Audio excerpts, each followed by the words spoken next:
오늘은 연자맷돌을 벗어버려라, 이런 제목으로 함께 말씀을 나누도록 하겠습니다. 좀 제목이 좀 거창하고 그렇죠.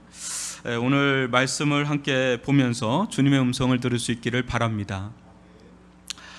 지난주에 살펴본 것처럼 사람들은 누구나 크고 위대한 자가 되고자 하는 열망과 욕구가 있습니다. 자신도 또 자녀들도 위대하고 멋진 인생을 살아가기를 바라죠. 오늘날 소위 이 성공주의는 이 세상에서 누가 크고 위대한 자인가를 보여주는 척도요, 또 기준이요, 신념으로 자리 잡고 있습니다. 그런데 예수님이 보시는 이 성공의 기준은 세상이 제시하는 그런 성공의 기준과는 매우 다르다는 것을 여러분은 아실 겁니다. 주님은 말씀하시기를, 마가복음 9장 35절 37절을 저와 여러분이 한 절씩 교독해 보겠습니다. 누구든지 첫째가 되고자 하면 무사람의 끝이 되며 무사람을 섬기는 자가 되어야 하리라. 누구든지 내 이름으로 이런 어린아이 하나를 영접하면 곧 나를 영접함이요, 누구든지 나를 영접하면 나를 영접함이 아니요 나를 보내신 이를 영접함이니라. 이렇게 말씀을 하시죠. 여러분, 진정 큰 자는 누구입니까? 진정 큰 자는 누구일까요? 이 말씀을 35절 37절로 이렇게 보는 게 아니라 여러분 한번 역순으로 37절로 35절로 넘어가는 역순으로 살펴보면 어떨까요? 자세히 보시면 하나님 아버지와 예수 그리스도를 영접한 자가 결국 큰 자임을 선언하고 계시는 겁니다. 여러분, 머나먼 우주에서 보면 에베레스트 이 고봉이나 우리 동네 야산이나 별반 다를 게 없습니다.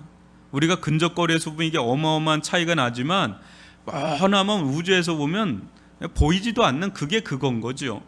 마찬가지로 하나님께서 보실 때 우리 스스로 서로 키재기 하듯이 막 할 때 그게 또 뭐 얼마나 크고 또 얼마나 작겠습니까? 우리들 가운데 뭐 막 이제 큰 사람도 있겠고, 뭐 대통령이 됐다, 뭐 무슨 뭐 성공했다, 우리가 볼 때는 크고 작음이 거기서 될지 모르지만 하나님이 보실 때는 그게 그렇게 도토리 키재기처럼 보이는 거죠. 크면 얼마나 크고 또 작으면 얼마나 작겠습니까? 감히 상대할 수도 없고 번접할 수도 없는 이 무한강대하신 하나님과 관계를 맺은 사람들이야말로 따라갈 수조차 없는 크고 위대한 자들이라는 것이 주님의 말씀입니다. 여러분, 또한 이런 자, 하나님을 마음에 모셔드린 자, 또 예수가 그 안에 머무는 자, 이런 자에게는 여러분 이상한 일이 생기는데 무슨 일이 생길까요? 이렇게 예수를 영접하고 하나님을 영접하게 되면 무사람의 끝이 되고 섬기려고 하는 겸손한 마음의 내적 성향이 생깁니다. 그러니까 이것은 내가 가지려고 가지는 것이 아니라 하나님께서 은혜로 부어주시는 은혜의 산물로서, 은혜의 선물로서 우리들 가운데 주어진 거룩한 성품이라는 거죠.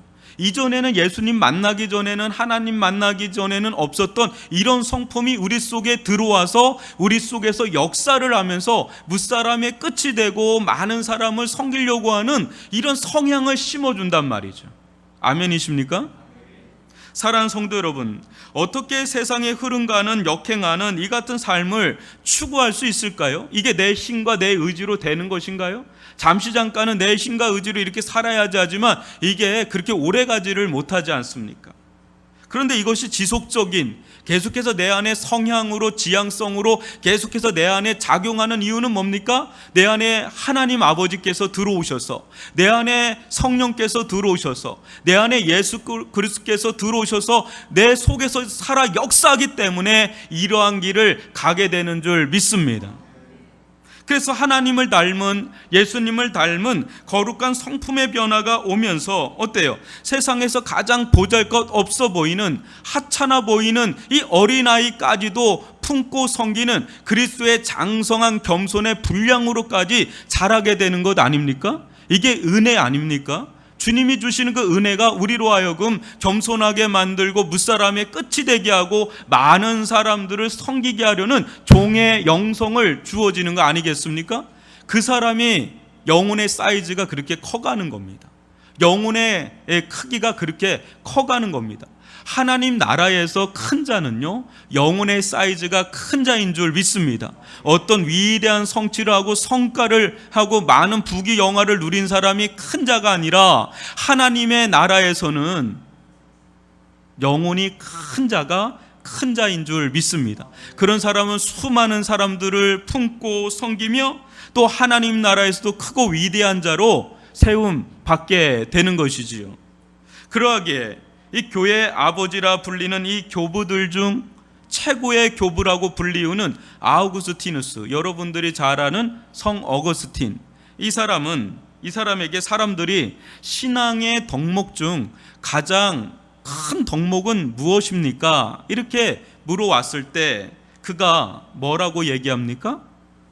첫째도 겸손이요, 둘째도 겸손이요, 셋째도 겸손입니다 라고 말한 이유는 다 이런 연유에서 나온 것입니다. 신앙이 무르익으면 익을수록 낮은 자의 영성, 겸손한 자의 영성, 작은 자의 영성, 누구나 거리끼지 않고 환영하는 환영과 영접의 영성, 또 내가 죽고 내 안에 예수가 사는 십자가 영성의 길을 가는 주님의 사람들이 되기를 주님의 이름으로 축원합니다. 오늘 말씀은 지난주에 이어서 영접과 환영의 영성이 아닌 이 배척과 소외의 영성이 가져올 하나님의 엄중한 심판을 다루고 있습니다. 목회자는 될 수만 있다면 이와 같은 말씀을 띄워놓고 싶은 충동을 느낍니다. 심판과 지옥 설교는 오늘날 주목받거나 인기 있는 설교가 아니죠. 여러분들이 아마 최근 들어서 수년 동안 심판과 지옥에 대한 설교를 들은 적이 없을 겁니다. 자칫 이 공포와 위화감을 조장할 수가 있고, 또 누군가는 이 같은 설교를 부담스럽고 불편하게 여길까 염려스러워서 목회자들은 될 수 있으면 이런 설교들은 피하려고 하지요. 그러나 저는 두 가지 측면에서 이 말씀 전하기를 주저하지 않습니다. 첫째는 저는 지금까지 이 마가복음을 심지어 이 부활절과 가정의 달을 맞이한 기념주일에도 다른 본문을 임의로 택하지 않고 매주 주어진 이 본문을 순서대로 설교해 왔음을 여러분들이 잘 아실 것이기 때문에 오늘도 그냥 주어진 본문을 그대로 나가고자 하는 것이고요. 또 하나는 주님은 마태복음 5장 19절 말씀을 한번 같이 읽어볼까요? 시작. 그러므로 누구든지 이 계명 중에 지극히 작은 것 하나라도 버리고 또 그같이 사람을 가르치는 자는 천국에서 지극히 작다 일컬음을 받을 것이요 누구든지 이를 행하며 가르치는 자는 천국에서 크다 일컬음을 받으리라. 아멘. 주님께서 이렇게 말씀하셨기 때문에 여러분들에게 오늘 제가 이 말씀이 제가 임의로 지어낸 말이 아니라 주님의 말씀 앞에 저와 여러분 모두 정직하게 서길 바라는 마음으로 가감없이 전하고자 합니다. 주님의 말씀 앞에 우리의 영적 민낯이 드러나고 또 입에는 쓸지 모르지만 영혼에는 좀 양약이 돼서 혹 병든 영혼은 치유되고 건강한 영혼은 예방과 아울러서 더욱더 강건해지는 은혜를 누리시기를 주님의 이름으로 축원합니다. 여러분 38절을 한번 보십시오. 다 같이 한번 읽어봅시다. 시작. 요한이 예수께 여짜오되 선생님 우리를 따르지 않는 어떤 자가 주의 이름으로 귀신을 내쫓는 것을 우리가 보고 우리를 따르지 아니함으로 금하였나이다. 아멘. 예수님의 제자 중 하나인 요한이 여기 등장한다는 것이 참 놀랍습니다. 요한이 마가복음에 딱 한 번 단독으로 드러나는 장면이 바로 이 장면인 것을 보면 굉장히 의미가 있는데, 여러분은 요한하면 떠오르는 그런 이미지가 무엇입니까? 요한하면, 사도 요한하면 막 이렇게 금방 딱 떠오르는 게 뭡니까? 예? 요한이 쓴 성경이 요한복음, 요한 1, 2, 3서, 요한계시록. 그러니까 가장 예수님의 직속 제자 중에 가장 많은 성경을 남긴 사람이고 동시에 가장 심오하죠. 요한복음은 굉장히 심오한 성경으로 유명하죠. 그런가 동시에 요한하면 어떤 사람으로 딱 떠올라요? 사랑의 사도의 이미지가 가장 크죠. 이 사랑을 가장 많이 언급한 사람이 사도 요한인 것을 보면 딱 그렇죠. 그런데 요한은 본래 그러한 자가 아니었습니다. 그의 별명은 우리가 살펴봤던 마가복음 3장 17절에 보면 보아너게, 무슨 뜻입니까? 우레의 아들. 그러니까 이 요한은 막 청둥과 번개치듯 아주 불같은 성질을 가졌던 그런 사람이에요.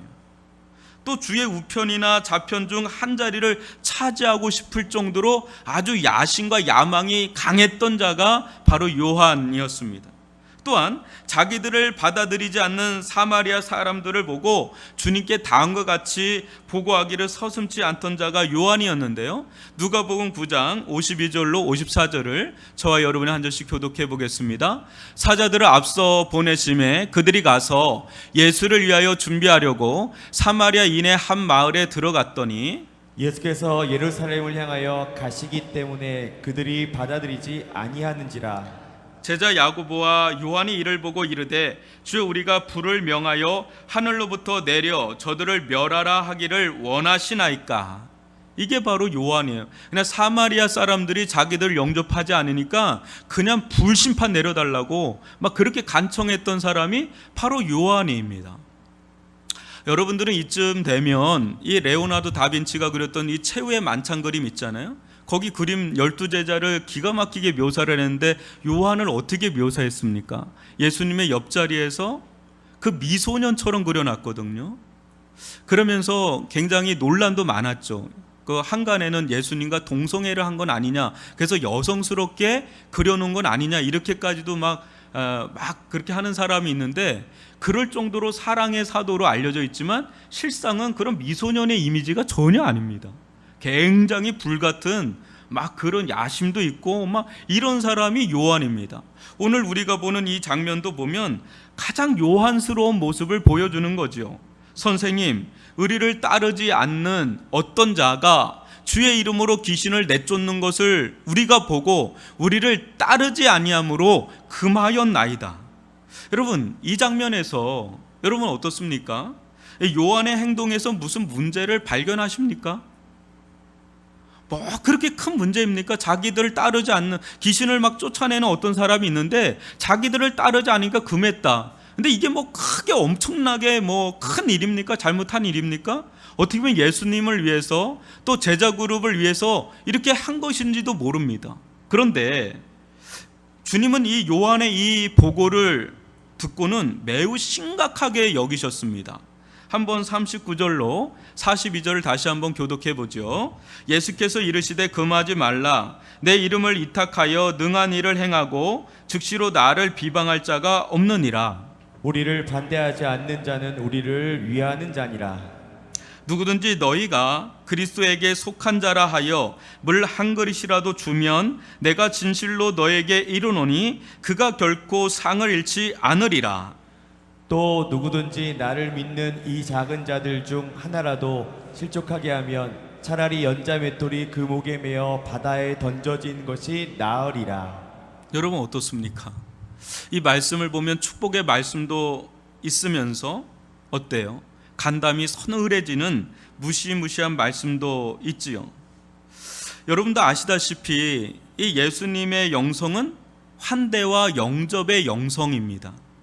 만약 예수님께서 누구는 받아들이고 누구는 꺼려하는 차별의 영성을 가졌다면 우리 중 여기 있을 만한 사람이 어디 있겠어요?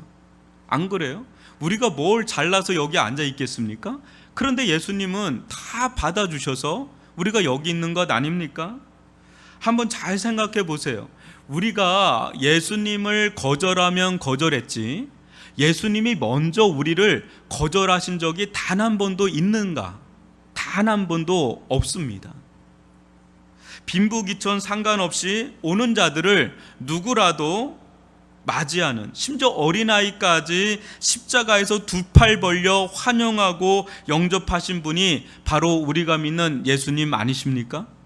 예수님은 환영과 영접의 영성으로 우리를 대하시는 구주이신 줄 믿습니다. 그런데 요한은 어떻습니까? 요한을 지배하고 있는 영성은 이런 환영과 영접의 영성이 아닌 거부와 배척과 이 소외의 영성인 것을 보게 됩니다.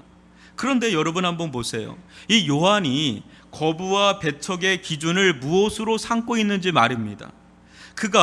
그자가 제 아무리 예수의 이름을 의지해서 귀신을 쫓아낸다고 해도 어떻습니까? 상관이 없어요. 그게 중요한 게 아닙니다. 요한에게 있어서는 어떤 사람이 예수님의 이름을 의지해서 귀신을 쫓아내든 말든 그게 중요한 것이 아니라 요한에게 있어서 중요한 것은 뭡니까? 자신들을 따르느냐 그렇지 않느냐가 기준이 돼서 만약 그렇지 못할 시에는 단칼에 금지령을 내리고 적대시하는 게 문제예요. 아주 편협스럽기 짝이 없는 거지요. 이것이 아직까지 십자가를 통과하지 않은 요한의 변화되기 전의 모습이에요. 근데 십자가를 통과하고 나서 요한은 사랑의 사도로 변화되죠.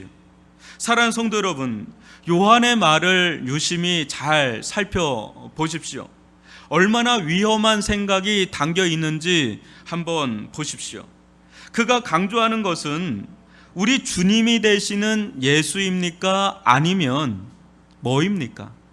요한의 말 속에 아주 위험한 생각이 담겨 있는데 요한이 강조하는 건 예수님입니까? 아니면 누구입니까? 우리라고 하죠. 우리.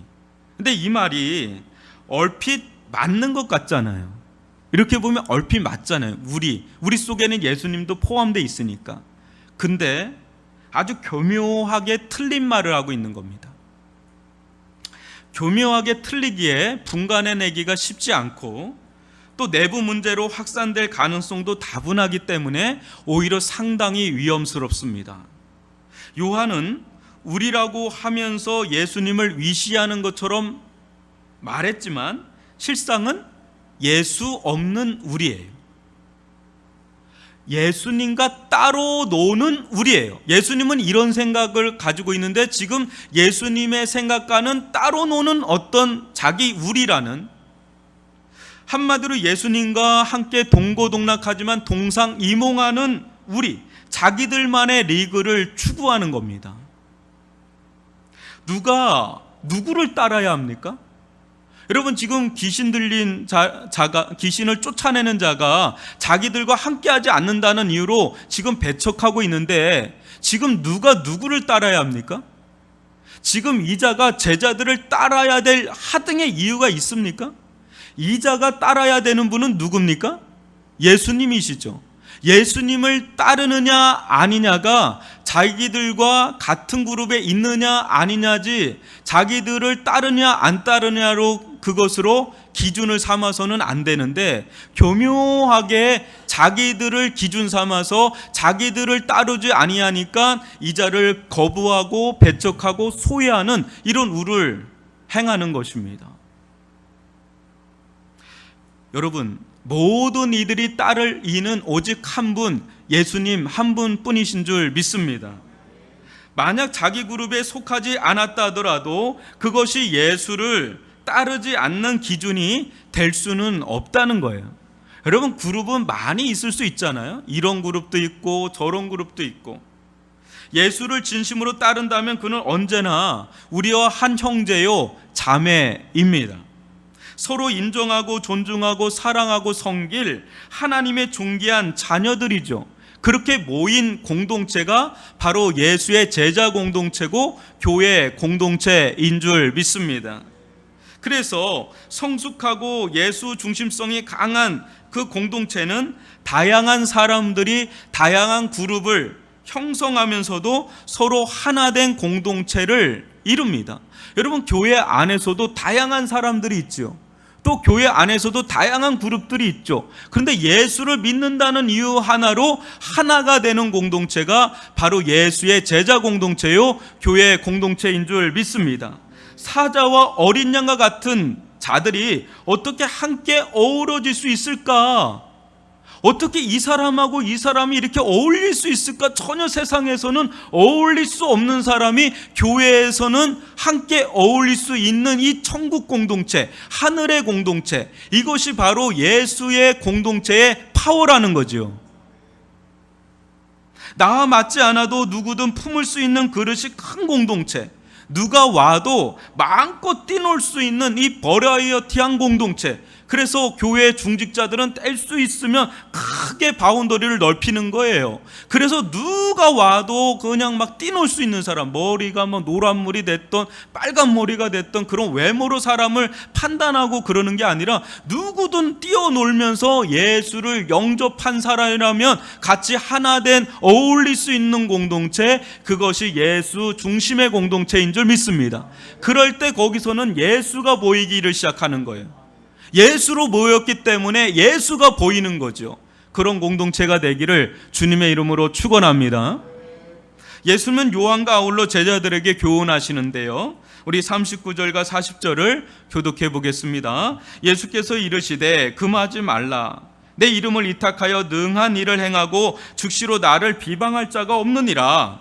우리를 반대하지 않는 자는 우리를 위하는 자니라. 당시 예수님의 그룹은 제자들이 생각하는 12 제자들의 그룹만 있었던 것이 아닙니다. 좁은 의미의 12 사도도 있었지만 넓은 의미의 70인 사도도 있었고요, 또 이 그룹에 들어오지 않는, 그러나 예수님을 진심으로 따르는 많은 남녀노소들이 정말 많았습니다. 그 12 제자 그룹은 특별한 사역과 사명을 위해 예수님께서 부르신 그런 그룹입니다. 그러나 이를 두고 영적 엘리트주의에 빠져서 자신들만이 예수님을 따르는, 예수님께 속해 있는 그룹이다라고 하는 이런 생각 속에 사람들을 판단할 이유는 조금도 없다라는 거죠. 오히려 정말 예수를 아는 사람이라면 어떻게 해야 돼요? 작은 자, 지극히 작은 자 한 사람이라도 품고 섬기는 낮은 자의 자세로 나가는 것이 마땅하지요. 그러나 제자들 가운데 영적 엘리트주의가 들어간 모양입니다. 그때 분별력을 잃어서 그가 예수를 따르는지가 기준이 아닌 자기들을 따르는지가 기준이 된 아주 영적 인본주의 그룹이 된 것입니다. 예수를 교묘하게 포장하면서 예수는 쏙 빠진 채 자기들로 오골오골 모여있는, 영적인 것 같지만 상당히 그 중심에는 인본주의적인, 아주 인간적인 그런 모임으로 전락해 있는 모습을 오늘 보여주는 것입니다. 그런 곳에서는 어떻습니까? 말로는 예수를 따른다고 하지만 점점 예수는 보이지 않고 그릇된 파워를 발휘하는 사람이 보이기 시작하는 거예요. 서로 누가 크냐는 거예요. 거기서 큰 자가 이제는 힘을 발휘하게 되면서 큰 자 역할을 하는 사람이, 자칭 큰 자다 하는 사람이 나오게 되고, 그 사람의 말발이 하나님의 말씀보다, 예수님의 말씀보다 더 강하게 사람들한테 작용하는 일들이 일어나면서 이 사람은 우리 그룹에 속한 자야, 저 사람은 우리 그룹에 속하지 않은 자야, 그래서 편가르기가 시작되면서 교회 안에 일종의 파당이 형성되는 일들이, 또 예수 공동체가 분쟁과 분열로 나아갈 수 있는 그러한 토양과 여건이 형성되는 것을 보게 되죠. 근데 이와 같은 일들은 오늘날 조국 교회 가운데 얼마나 비일비재하게 일어나는지 모릅니다. 말로는 예수 공동체지만 그 중심에 보면 영적 인본주의가 돼서 사람이 보이게 되는, 사람의 말이 더 득세하고 사람으로 가르게 되는 이런 일들이 자행된다는 거지요. 그러나 주님의 판단은 달랐습니다. 예수의 이름으로 사역을 하고 예수의 이름으로 선한 일을 하고 예수를 믿는 자라면 누구나, 내 그룹에 나하고 관계를 맺지 않는다 하더라도 그는 누구예요? 예수님을 위하는 자, 예수님을 반대하는 자가 아니라 예수를 위하는 자라는 것입니다. 오늘날 개교회주의가 얼마나 팽배해 있습니까? 우리 교회만 교회고 남의 교회는 남의 교회. 그게 아니죠. 다 예수의 교회인 줄 믿습니다. 다 주님의 교회고 하나님의 교회고 하나님의 사람이고 예수의 사람인 줄 믿습니다. 이 귀신 들린 자를 치유하는 이 사람이 자기 그룹에 들어온다 하지 않다 하더라도 이 사람을 인정한다면 얼마나 좋은 관계 속에 이 사람은 또 이 사람 나름대로 사역을 할 거 아닙니까? 또 저 사람은 저 사람대로 사역을 할 거 아닙니까? 그럴 때 하나님의 나라가 풍성하게 일어나잖아요. 어떻게 내 혼자 하나님의 나라를 다 감당할 수 있겠습니까? 한 부분만 감당하는 것 아닙니까? 그 제자들이 얼마나 편협스러운지를 보여주는 대목입니다. 그런 자에게 주님은 어떻게 하라고 하시는지 우리 41절을 같이 한번 읽어볼까요? 시작. 누구든지 너희가 그리스도에게 속한 자라 하여 물 한 그릇이라도 주면 내가 진실로 너에게 이르노니 그가 결코 상을 잃지 않으리라. 아멘. 지금 이 귀신을 쫓아내는 이 무명의 그리스도인은 지극히 작은 자와 같습니다. 이 자를 배척하고 금할 것이 아니라 오히려 자신들과 같이 그리스도에게 속한 자로 영접하여 물 한 그릇이라도 주면 하늘의 상을 결코 잃지 않는다 말씀합니다. 이것이 축복이요, 이렇게 행하는 자가 큰 자라는 겁니다. 거부와 배척의 기준은 나의 기호에 맞고 안 맞고가 아닌 예수께 속해 있느냐 아니냐, 그게 기준이라는 겁니다. 예수에게 속했느냐 아니냐. 진실로 여러분, 만약 우리가 어떠한 그룹을 부정하거나 배척한다면 그것은 그 그룹이 그리스도에게 속했지 않았다는 것을 말해주는 겁니다. 만약 우리가 어떤 사람을 부정하거나 배척한다면 그것은 그 사람이 그리스도에게 속한 자임을 부정하는 것입니다. 그런데 만약 여러분 어떤 그룹이 있는데 그 그룹 중 몇몇 사람은 어떨지 몰라도 정말 진실하게 예수를 영접한 이가 있다면, 또 우리가 배척하고 거부하는 그 사람이 실상은 정말 예수님을 영접한 사람이라면, 예수님은 인정하고 예수님은 자기에게 속한 자라고 하는 그 사람을 우리가 거부하고 배척한다면 그 죄를 우리가 어떻게 감당할 수 있느냐고 오늘 우리에게 말씀하고 있는 겁니다. 굉장히 두렵고 떨리는 일이 일어나는 것이죠. 여러분, 예수님은 인정하고 예수님은 영접하고 있는데 우리가 그 사람을 부정하고 인정하지 않는다면 그 죄는 그렇게 단순하게 처리할 죄가 아니다라는 겁니다. 여러분, 한번 42절을 한번 보십시오. 얼마나 이것이 심각한 결과를 초래하는지 같이 읽어볼까요? 또 누구든지 나를 믿는 이 작은 자들 중 하나라도 실족하게 하면 차라리 연자 맷돌이 그 목에 매여 바다에 던져지는 것이 나으리라. 아멘. 성경의 구절 중에 이보다 더 무서운 말씀이 있을까 싶습니다. 여기 나오는 이 귀신을 쫓아내는 사역을 하는 이 사람, 만약에 이 사람을 너희들이 실족하라고도 하면 너희들은 차라리 연자 맷돌을 메고 바다에 던져지는 것이 더 나을 정도로 그거보다 더 무서운 무시무시한 하나님의 진노와 심판이 기다리고 있을 것이라고 이렇게 말하는 거예요. 누구한테 얘기하는 거예요? 제자들입니다. 제자도 예외가 없으면 나머지는 말할 것도 없지 않습니까? 연자 맷돌이 뭡니까? 여러분, 이렇게 어처구니 있잖아요. 이렇게 그거 돌리는 맷돌 수준 아닙니다. 삼손이 돌리던 이 나귀가 돌리던 큰 바위 덩어리 있죠. 그게 연자 맷돌이에요. 그거를 메고 바다에 던져지라. 여러분, 유대인에게서 바다는요 무서운 곳이에요. 왜요? 거기선 리오 야단, 이 사탄, 어둠이 일어나는 곳이 바다거든요. 거기에 연자 맷돌을 메고 던져지는 것은 끔찍한 말입니다. 아주 저주스러운 말을 누구에게 얘기하고 있는 거예요? 요한과 비롯된 제자들에게 이 무시무시한 말씀을 하는 겁니다. 이렇게 하는 이유는 너희들의 운명은 이렇게 정해졌다라는 게 아니라 회개하고 돌이키라고, 그 그릇된 길을 가지 말고 돌이키라고 경고의 말씀으로 주시는 것입니다. 그런데 여러분 한번 보세요. 왜 이렇게까지 심각하게 예수님께서 말씀하시는가?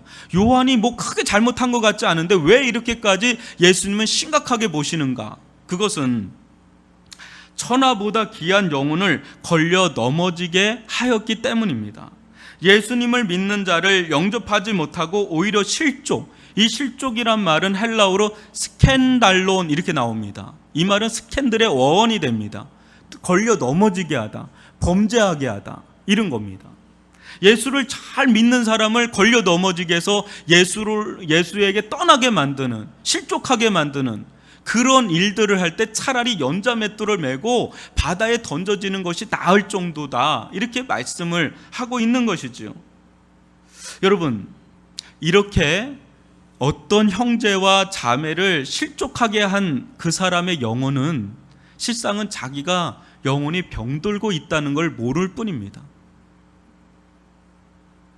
하나님의 은혜에서 멀어져 완고한 마음에 돌덩이처럼 딱딱해져 가는 사람들이 교회 안에도 있습니다. 그래서 도무지 자기가 공동체에 또 그 사람에게 무슨 죄를 범하고 있는지도 모르고 회개치도 못한 상태에 수많은 사람들을 상처 주고 아프게 하는 사람들이 있단 말이죠. 그런 일들이 얼마나 비일비재하게 일어나는데도 정작 본인은 그런 걸 전혀 모르는 목회자, 또 장로, 권사, 안수집사, 집사, 여러 그런 직분자들이 있습니다. 자유로울 수가 없죠. 정말 두렵고 떨리는 일인데 딱 그냥 이렇게 하는 분들이 얼마나 많은지 몰라요. 이것 자체가 알고 보면 연자맷돌을 목에 메고 바다에 빠지는 것보다 더 큰 재앙인데 그것을 알지 못하는 것뿐입니다. 이때 심령에는 지옥을 방불할 정도의 고통이 임하지 않습니까? 여러분, 우리는 은혜가 없으면 살 수 없는 존재 아닙니까? 그런데 많은 사람들에게 해를 끼치고 실족해 하고 상처를 주는 그 사람의 영혼에 평안함이 있겠습니까? 은혜가 있겠습니까? 하나님의 말씀이 들어가겠습니까? 기도가 열리겠습니까? 그러니까 그것 자체가 연자맷돌을 메고 바다에 던질 것보다 더 고통스러움을 자기 영혼이 알지 않습니까? 그런 삶을 살게 된다는 거예요. 정말 무서운 겁니다. 이런 자에게 무슨 기쁨이 있겠으며 무슨 신령한 축복이 있겠습니까? 영혼이 파리하게 말라갈 뿐 아니라 이루 말할 수 없이 굳어지는 것 외에 무엇이 있겠습니까? 교만과 정죄와 판단의 영에 사로잡혀서 마귀의 종로로 타기 딱 쉽지요. 그것 자체가 하나님의 형벌과 심판이 아니고 무엇이겠느냐? 주님은 그렇게 말씀하는 겁니다. 차라리 연자맷돌 메고 바다에 던져지는 게 낫다. 은혜를 맛본 사람은 알잖아. 이 은혜가 없어지는 것보다 더 무서운 재앙은 없거든요. 그러니까 예수님이 이렇게 말씀을 하시는 겁니다. 우리는 어떠한 자들입니까? 알고 보면 아무 자랑할 것이 없는 자가 우리 아닙니까? 아무 내세울 것이 없는 죄인 아닙니까? 누가 누구를 정죄하고 누가 내가 더 의롭다 할 만한 사람이 누가 있습니까? 난 저 사람보다 의로워. 그럴 사람이 어디 누가 있겠습니까? 예수의 십자가 사랑, 용서의 사랑이 아니었다면 어찌 감히 이 거룩한 성 교회 한 일원이요 지체가 될 수 있었습니까? 우리가 어찌 예수의 한 몸을 이룰 수 있겠습니까? 1만 달란트 탕감받은 자로서 100데나리온 빚진 자를 영접하지 못할 일이 있습니까? 그러나 여러분, 한 영혼을 영접한다, 또 나에게 해를 끼친 자를 영접한다, 그것은 죽기보다 어려운 일임에는 분명합니다. 그것은 내가 할 수 있는 것이 아니지요. 그것은 내 속에 살아 역사하시는 이게 주님의 사랑이 나를 강권하여 주장할 때 그러한 일이 일어나는 줄 믿습니다. 그래서 하나님의 은혜가 임하고 하나님의 용서하는 사랑이 임하면 어때요? 나에게 해를 끼친 자에게 오히려 손을 내밀죠.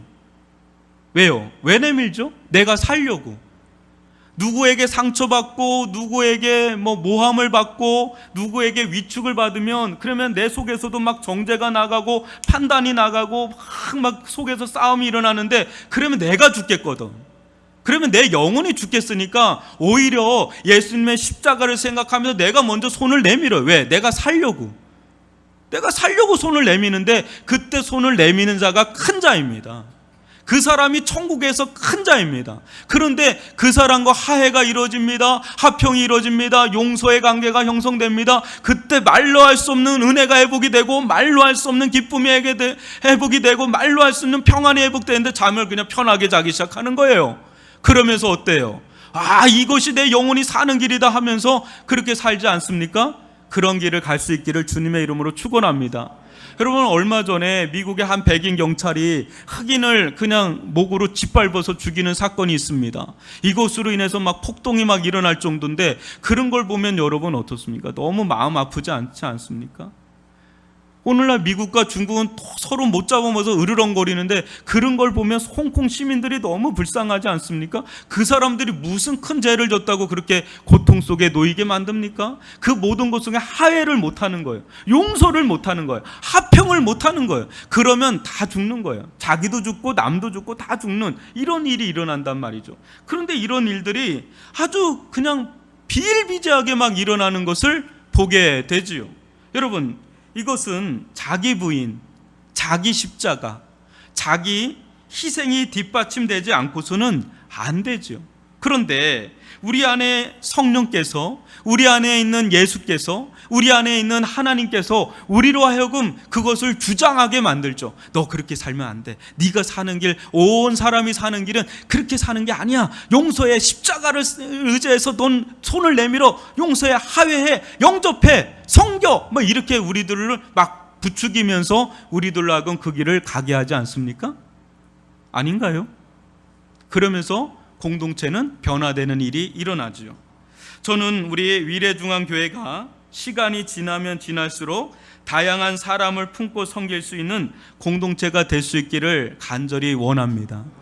정말 다양한 사람들, 꼭 내 틀에 맞지 않는 사람들이 너무 많거든요. 근데 그렇게 하면 몇 명이 남겠어요? 근데 수많은 사람들, 그냥 수많은 사람들을 품고 감당할 수 있는 그릇이 큰 사람, 그런 공동체가 될 수 있기를 바랍니다. 그러기 위해서는 성숙한 주인의식과 열린 주인의식이 필요합니다. 코로나 속에서 여러분 아시나요? 결국은 주님의 몸된 교회를 붙들고 지키는 사람은 주인의식을 가진 사람이에요. 근데 주인의식을 갖는 건 중요한데, 또 이것이 텃세로 작용하면 안 되잖아요. 여러분, 어느 순간인가 주인의식을 가진 사람들은 다 울타리가 돼서 그것을 넓히는 사람으로 서야 되는 거죠. 그래서 텃세가 없는 교회, 그 교회가 가장 건강한 교회인 줄 믿습니다. 그런 교회는 전도하는 교회예요. 그런 교회는 선교하는 교회예요. 어떤 사람도 예수께를 이끌어드리려고 하는 열망이 있는 공동체, 그 공동체가 예수의 제자 공동체인 줄 믿습니다. 또 새로운 일을 따뜻하게 환대하고 환영하는, 영접하는 교회, 또 어떻습니까? 자기가 아는 사람들만 교제하는 게 아니라 이 사람하고도 교제하고 저 사람하고도 교제하고 어느 누구든 환영하고 영접하는 그런 지체들로 가득 차 있는 공동체, 이런 공동체가 건강한 예수의 공동체인 줄 믿습니다. 그래서 여러분, 교회에도 정말 추루해 보이고 없어 보이고 안 돼 보이는 그런, 정말 아무도 다가서지 않는 사람에게 다가서고 물 한 사발이라도, 물 한 그릇이라도, 또 커피 한 잔이라도 내어줄 수 있는 사람들로 북적북적이는 그런 교회가 성숙한 예수의 공동체가 될 줄 믿습니다. 여러분, 주님은 제자들에게 간곡히 말씀합니다. 그리스도에게 속해 있다는 이유 하나로 그가 누구든지 상관없이 물 한 그릇이라도 주면서 관계를 맺고, 또 사랑하고, 또 섬기고, 먼저 다가가주고 말을 건네주고, 그렇게 한 사람은 천국의 축복과 상을 풍성히 받을 거라고 말씀합니다. 그도 그럴 것이, 모든 축복은 하나님께로부터 오지만 여러분, 실상 우리에게 다가오는 축복은 대부분 누구를 통해서 옵니까? 물론 하나님께로부터 오지만 대부분 누구를 통해서 와요? 사람을 통해서 오잖아요. 가정에서도 남편을 통해서, 아내를 통해서, 교회에서도 사람을 통해서 역사를 하시기를 기뻐하시는데, 여러분, 어떤 사람과 화평한 관계에 있다가 불편한 관계가 있다면 그 관계는 끊어지잖아요. 그러면 그 사람에게 있는 좋은 것들이 서로 오고 가면 차단되잖아요. 그런데 어떤 사람과 관계가 열리고 이 사람하고도 관계가 열리는데 관계가 깊어져요. 그러면 그 오고 가는 것들이 많아지지 않습니까? 요 정도만 돼도 충분합니다. 얼마나, 여러분 120명만 돼도 초대교회는 엄청난 힘을 발휘했습니다. 왜요? 관계가 완전 열린 관계고 사랑의 관계가 되니까 서로 유무상통이 되면서 엄청난 거룩한 파워를 했단 말이죠. 파워를 나타냈단 말이죠. 그러니까 한 사람보다는 두 사람이 낫지 않습니까? 두 사람보다는 세 사람이 낫지 않습니까? 그러니까 이런 나와 아는 사람들이 많아지면 많아질수록 그 사람 안에 있는 달란트, 재능, 은사 이런 게 얼마나 많이 나타나는지 몰라요. 그러니까 그런 사람들이 많으면 많을수록 풍성한 은혜와 축복을 누리는 건 자명한 사실 아닙니까? 전도서 4장 9절로 12절을 저와 여러분이 읽어보겠습니다. 두 사람이 한 사람보다 나음은 그들이 수고함으로 좋은 상을 얻을 것임이라. 혹시 그들이 넘어지면 하나가 그 동물을 붙들어 일으키려니와 홀로 있어 넘어지고 붙들어 일으킬 자가 없는 자에게는 화가 있으리라. 또 두 사람이 함께 누우면 따뜻하거니와 한 사람이면 어찌 따뜻하랴. 한 사람이면 패하겠거니와 두 사람이면 맞설 수 있나니 세 겹줄은 쉽게 끊어지지 아니하느니라. 여러분, 이 세 겹줄을 이렇게 딱 이렇게 하면 뒤로 넘어져도 안 넘어져요. 서로 어금 맡겨가지고 막 이렇게 하잖아요. 그럼 세 겹줄만 돼도요 안 넘어져요. 내가 넘어져도 두 사람 딱 맞춰주고 있기 때문에. 그러니까 이러한 사람이 점점 내 주변에 많아지면 많아질수록 또 교회가 하나로 딱 뭉쳐지잖아요. 어떤 게 들어와도 다 이겨낼 수 있을 줄 믿습니다. 우리 공동체도 충분히 코로나19를 너끈하게 이겨낼 수 있을 줄 믿습니다. 여러분, 로마서 12장 14절로 21절 보면 대원칙을 얘기하는데 한 절씩 교독하겠습니다. 너희를 박해하는 자를 축복하라. 축복하고 저주하지 말라. 즐거워하는 자들과 함께 즐거워하고 우는 자들과 함께 울라. 서로 마음을 같이하며 높은 데 마음을 두지 말고 도리어 낮은 데 처하며 스스로 지혜 있는 채 하지 말라. 아무에게도 악을 악으로 갚지 말고 모든 사랑 앞에서 선한 일을 도모하라. 할 수 있거든 너희로서는 모든 사람과 더불어 화목하라. 내 사랑하는 자들과 너희가 친히 원수를 갚지 말고 하나님의 진노하심에 맡기라. 기록되었을 때 원수 갚는 것이 내게 있으니 내가 갚으리라고 주께서 말씀하시니라. 내 원수가 줄이거든 먹이고 목마르거든 마시게 하라. 그리함으로 내가 숯불을 그 머리에 쌓아 놓으리라. 악에게 지지 말고 선으로 악을 이기라. 여러분, 이게 무슨 말씀인지 알아요? 원수 같은 사람이 있지요. 그 사람을 네가 어떻게 하려고 하지 말아라 그러는 거예요. 그러면 너는 말린다는 거예요. 그냥 악에게 지버린다는 거죠. 그 사람과 똑같은 사람이 된다는 거예요. 누구에게 맡기라는 거예요? 그것은 하나님께 맡기라는 거예요. 하나님은 다 만지십니다. 알아서 다 행하십니다. 우리가 해야 될 건 우리 영혼을 보존하는 길인데 그것이 20절이에요. 내 원수가 줄이거든 목마르고 먹이고 목마르거든 마시게 하라. 그리함으로 내가 숯불을 그 머리에 쌓아 놓으리라. 그런 거예요. 누가 저 사람 내가 좀 꼴보기 싫다. 그러면 그 사람이 자꾸 먹이라는 거예요. 자꾸 마시라는 거예요. 저한테는 먹을 것과 마실 거 안 주는 거 보니까 저를 싫어하지 않는 것 같은데 자꾸 이렇게 하는 거예요. 그러다 보면 그 머리에 숯불이 쌓아져서 그 사람과 화목을 이루면서요 영혼이 회복이 되고 그 속에 하나님의 역사가 일어난다는 겁니다. 이게 굉장한 영적 비밀입니다. 여러분, 때로는 원수 같은 자에게 건넨 한 사발의 물 한 그릇이요 1000만 군대보다 더 강합니다. 또 천국에서 큰 자는 작은 자입니다. 이 세상에서 천국에서 이긴 자는 이 세상에서 진 자가 천국에서는 이긴 자입니다. 천국에서 용서받는 자는 용서한 자가 천국에서 용서를 받습니다. 천국에서 큰 자로 환영받는 자는 지극히 보잘것없는 작은 자를 영접한 자입니다. 우리 모두 예수의 길을 따라 하나님 나라를 추구하는 거룩한 주의 백성들이요, 하나님의 자녀의 된 길을 걸어갈 수 있기를 주님의 이름으로 축원합니다.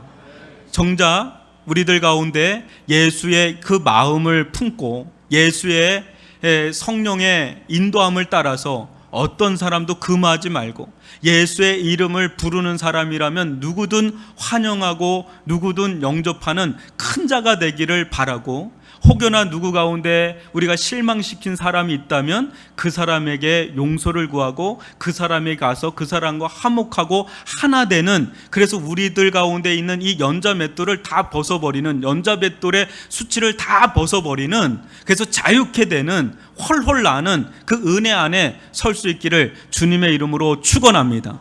이것이 본인도 사는 길이고 공동체도 사는 길이고 모든 일들이 사는 그런 천국 공동체가 되는 줄 믿습니다. 기도하겠습니다.